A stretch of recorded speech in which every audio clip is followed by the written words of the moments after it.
Hello, আমার আজকের গন্তব্য বিধাননগর।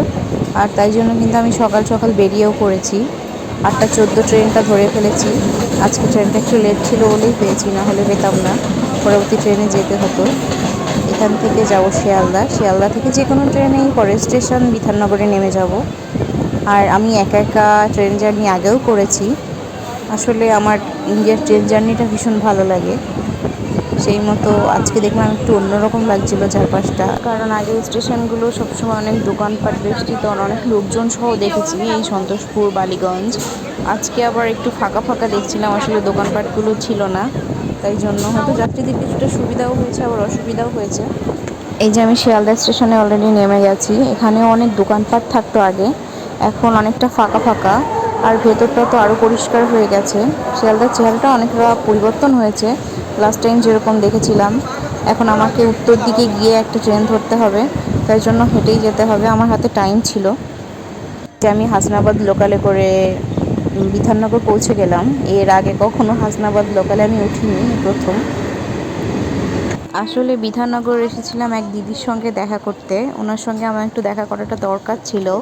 উনি এসছেন বাংলাদেশ থেকে ডাক্তার দেখানোর জন্য। আর তাই উনিই বললেন বিধাননগর থেকে উনি ডাক্তারের কাছে যান, সেহেতু এখানে আসা। তাই জন্য আমি ঠিক আগে আগে একটু পৌঁছে গেছিলাম বিধাননগর, কিন্তু আজকে আমার খুব ভুল হয়ে গেছে। একটা ছাতা সাথে করে নিয়ে আসতে হতো, কারণ প্রচুর গরম ছিল। আর এখানে যে পরিমাণ রোদ ছিল, দাঁড়ানোর মতো সেরকম কোনো জায়গা পাচ্ছিলাম না। ছাওয়া জিনিসটা ছিলই না। দেখো,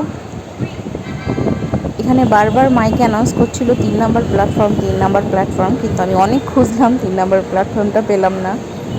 এরপর ওভারব্রিজ করে তারপরে 1 নম্বর প্ল্যাটফর্মে গিয়ে একটু বসেছিলাম, কারণ দিদি বলেছিল ওনার ট্রেনটা 1 নম্বর প্ল্যাটফর্মেই আসে।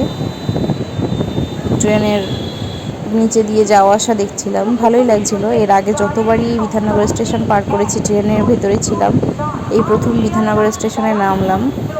এখান দিয়ে আসলে ওভারব্রিজের ওপর দিয়ে ওদিককার রাস্তা দেখা যাচ্ছিল। এখানে হনুমানজির একটা মূর্তি ছিল, ওদিকে মুখ করা থাকায় আমি মুখটা দেখতে পারিনি। এখানে এসে আমি 1 নম্বর প্ল্যাটফর্মে কিছুক্ষণ বসেছিলাম। সাথে কেউ থাকলে আসলে ভালোই হতো, সময়টা কীভাবে চলে যেত বুঝতে পারতাম না। তারপরে দিদি ফোনে জানিয়েছিল ট্রেন 3 নম্বর প্ল্যাটফর্মে লাগাতে পারে, তুমি ওভারব্রিজের ওপর থাকো। ওদের কাছে শুনে আমি 3 নম্বর প্ল্যাটফর্মে গেছিলাম, আর ট্রেনটাও এসে পৌঁছালো। দিদির সঙ্গে দেখাও হয়েছে। তারপরে দিদিকে নিয়ে সাবওয়ে দিয়ে একটু রোড পর্যন্ত গেছিলাম, ওখানে ওনাকে তুলে দিয়ে এলাম। আসলে কিছু কিছু মানুষের সঙ্গে দেখা করার জন্য একটা আনন্দ কাজ করে, তখন গরম, রোদ, সময় এগুলো অনেক তুচ্ছ ব্যাপার হয়ে যায়। আর যদি হয় সে বাপের বাড়ির লোক, মানে বাপের বাড়ির দেশের লোক, তাহলে তো আর কথাই নেই। আজকে আসলে কষ্টটা হতো না যদি এতটা প্রখর রোদটা না থাকতো।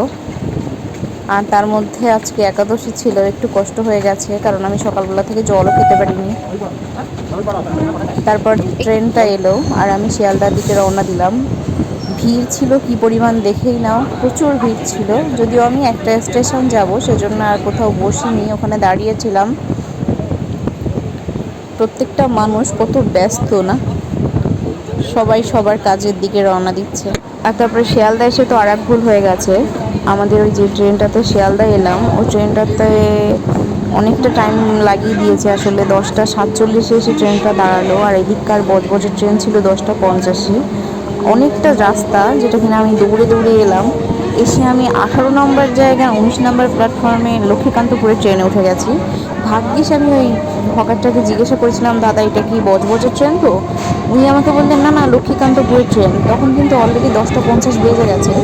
আমি কোনো মতে লাফিয়ে ঝাঁপিয়ে বজবজের ট্রেনটা ধরলাম, আর ট্রেনটা ছেড়ে দিল।